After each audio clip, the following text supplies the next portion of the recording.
It's question time now, so while I'll wait for the questions to pile up from the floor, why don't I open the first question to the group here. Now, it seems that the art scene in Hong Kong has been rather market-oriented, I think, rather than the non-commercial aspects of the industry.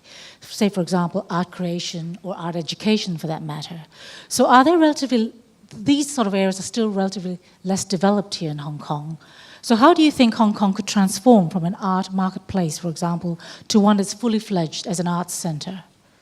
Kevin, would you like to head off? You just mentioned something very interesting. I think art education is something that perhaps the government can do. And I don't want to blame it on the government. It's a vicious circle. I think if art is given the prestige that it should have in society, then people will look at art differently. What I've found is that if you look at, we have many parents here today, and what I've always found fascinating is when the children are very young, the Hong Kong parents would love to make them go to lessons 24 hours a day. You know, okay, they go to school, they come back home, they have to go to drawing lessons, painting lessons, piano lessons. You know, they want to compete with the children next door, right? They work them like slaves. And then when they when they are about to go to university and they say, look, what would you like to do, kid?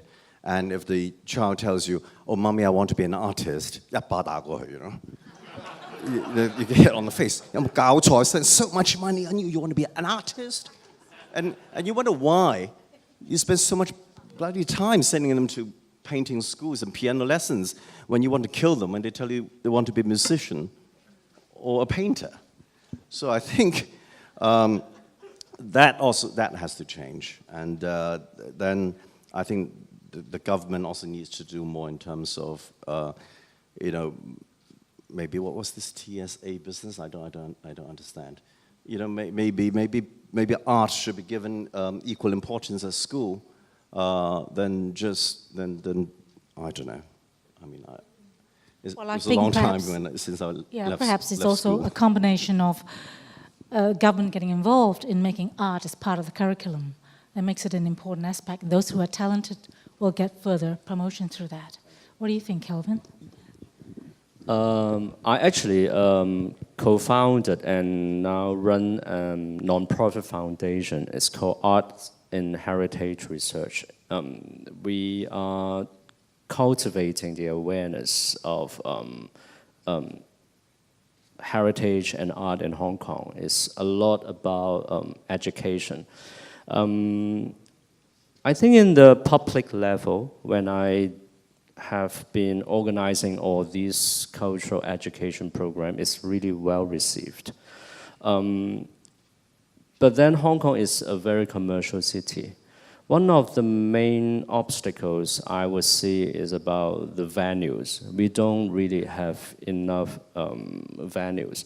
Although now the government is now like they're building the West Kowloon Cultural District as a mega project, but also the public on one side very looking forward to it, but at the same time people also will question about how these giant institution communicates with the local citizens.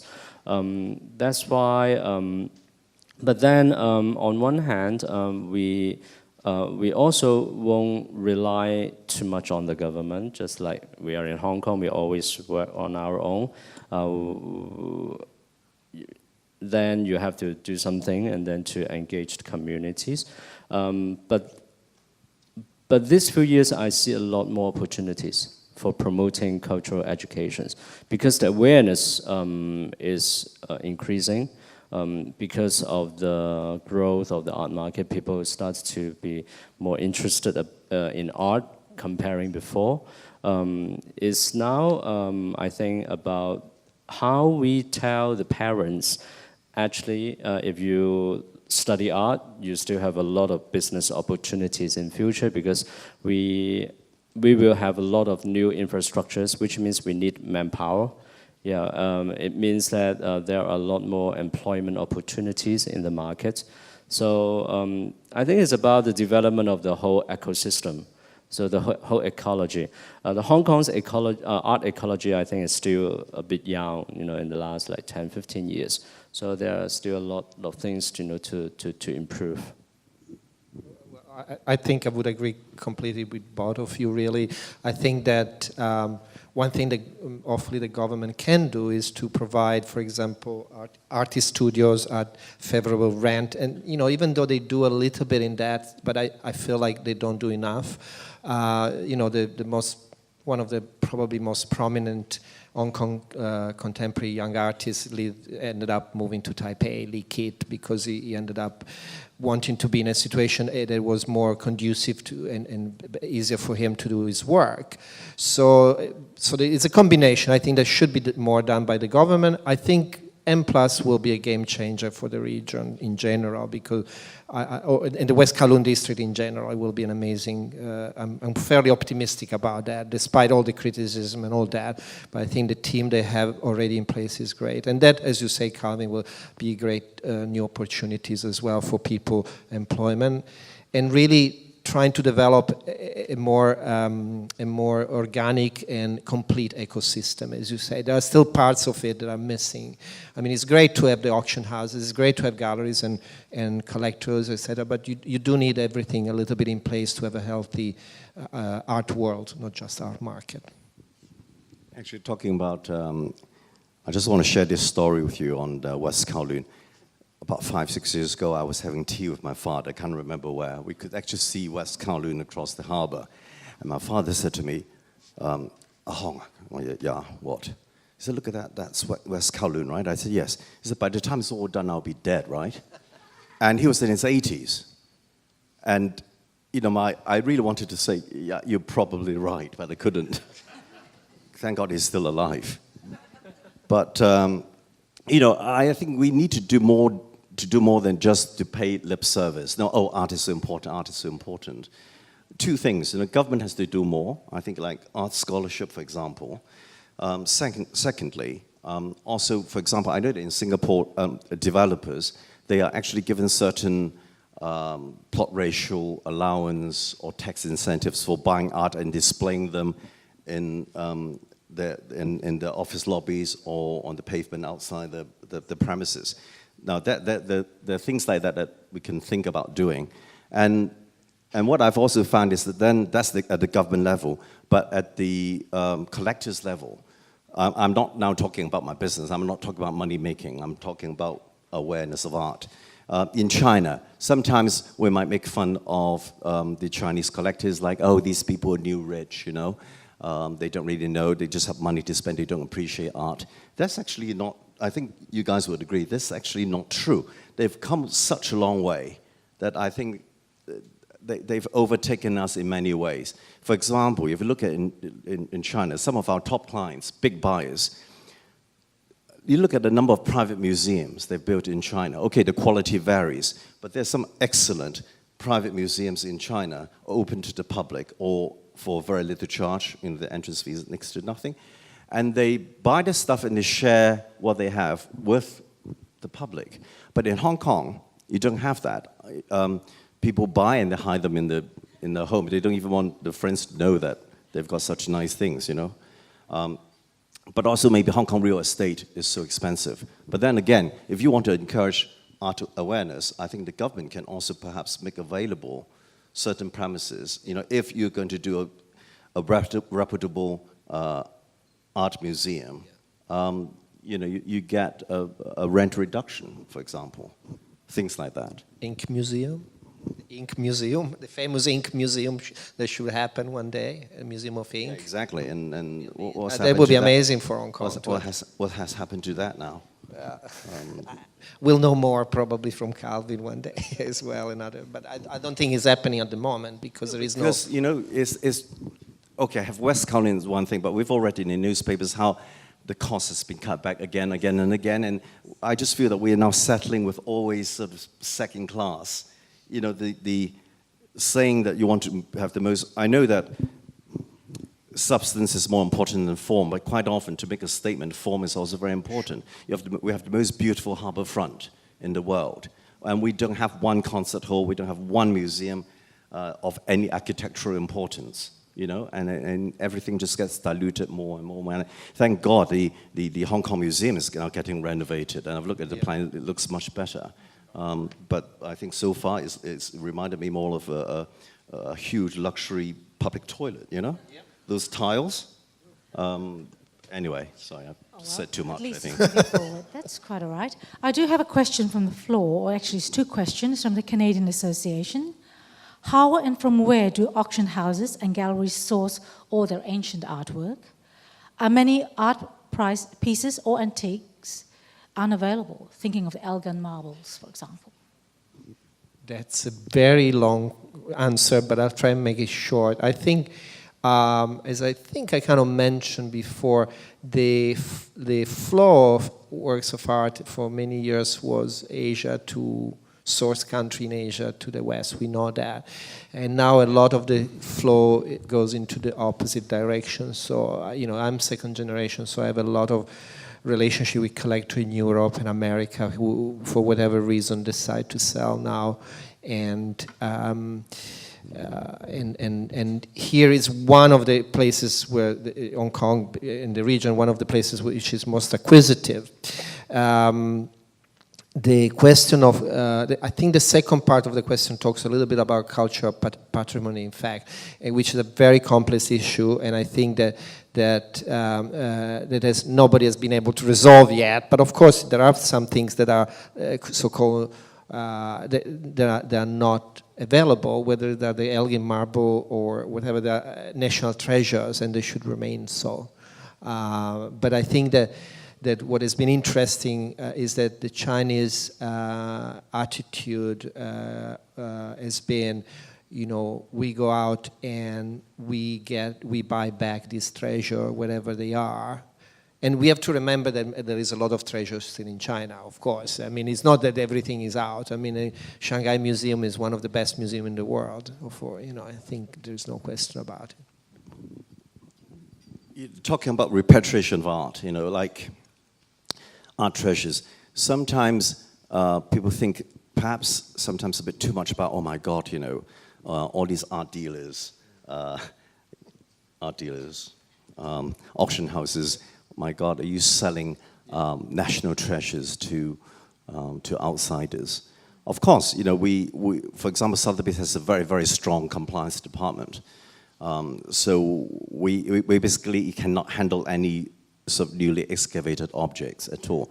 But for those who have been long lost to the outside world, in fact, because China is now much stronger than it was before, and I've always said that art basically follows wealth. You look at China is like a sponge now, because that's where the money is. And in fact, for the last 10 years, all the best art, all the best objects in the world, all the things that were lost to the West, you know, because of the foreign expedition, all these things are now returning to China, because they are now buying, because they're the ones who got the money. If you look at Hong Kong basically has had very little restrictions on import and export of antiquities. And what, for the last 150 years, you think we've lost all our art to the West? Not at all. Right. I mean, some of the best things are still in the hands of the Hong Kong collectors. Absolutely. Because they are the ones, because Hong Kong is a prosperous, confident, free economy, and that's where the art would stay. Yeah.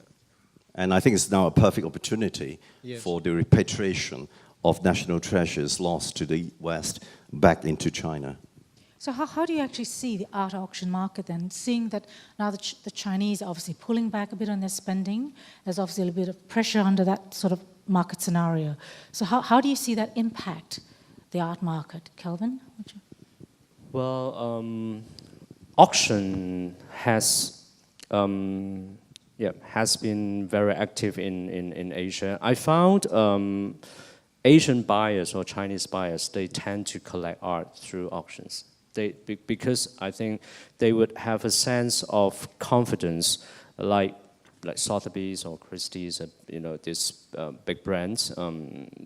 Definitely, they feel more comfortable, as well as I think there's other personal reason, like Mr. Liu, who like to spend a lot of money in the auction, while he can also gain more than the piece, but also the personal endorsement.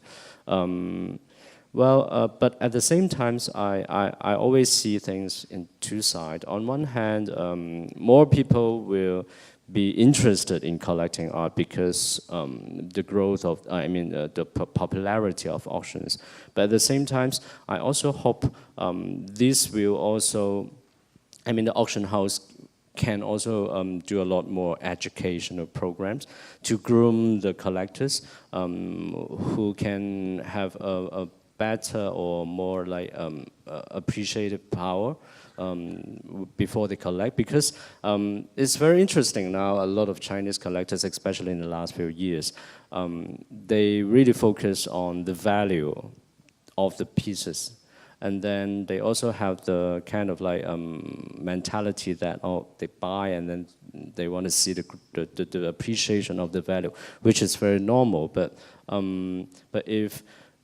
if we just have this type of like mentality, your investment will. I think that would be a little bit dangerous if you just see the value or the money side. That's why I think in this market, on one hand, the auction houses will give every year 2 seasons. Spring auctions and autumn auctions, but at the same time having a lot of news about these art pieces and the numbers. But other members of the industry, like the galleries or art fair, we can also facilitate to help the education side as well, so that the market will grow more healthily. Yeah. Thank you. This is especially for Kevin from the floor. Please comment on the chicken cup. Could it be it sold back in the 90s for only $1 million and now $30 million US? So I guess the question is to say, is this sort of auction market sustainable? I think it's sustainable as long as the demand is there. So beauty is in the eye of the beholder, I guess. Oh, the question is, would he be able to make a profit, or if he were to resell it? It was supposedly sold back in the 90s, so say $1 million. There. Yeah, I mean, because I think, like everything else, it's just purely a matter of supply and demand and rarity and provenance. Before, of course, I'm sure at the time it was sold for much less. That was at the time when China was not really a significant buyer at all, but that is where the wealth is now. So it's purely a supply and demand. The prices might dip a little bit now because of the world economy, because of what's happening in China around the world. But I'm sure it's just part of the ordinary economic cycle. Yeah. No problem at all, I don't think so. So is it likelihood that some of these prices that are being paid, as we saw in Modigliani and all that, are the prices, again, based on supply and demand? God, you have to ask Christie's, I think they sold it. Thought you might have an opinion, being your opposition. Well, that's a very nice picture. We sold the Modigliani too, cheaper. Oh, I'm sure, that's why. And in my personal opinion, nicer. Well, I didn't remember. We actually sold the Modigliani a week before they sold theirs. Well, that's right. Yeah, and sex sells, as you said earlier. And right? ours was fully covered, not like... Yeah. I mean, I'm a very conservative sort of guy. Okay. Mine was fully dressed. But people now refer this like auction record done by the Chinese buyers, like referred to like in the 80s when the Japanese market was booming, and then a lot of Japanese corporate and collectors spent fortune to collect all this impressionist or Western art. So this is like happening now in China, that the New Rich also spent a lot and set the record again after all these 30 years. I think this is also a cycle, market cycle. Marvelous. This gentleman's given us an enlightenment on what treasures are all about and what art's all about. So make sure you go home and check all your cabinets. You never know what you might have. A wonderful piece of art, antique, worthwhile, and you can come and check check it out with these gentlemen here, and we will definitely get TDC to organize a trip to one of your various venues for our next trip. Well, thank you very much, gentlemen, for presenting to us. A big round of applause. Thank you.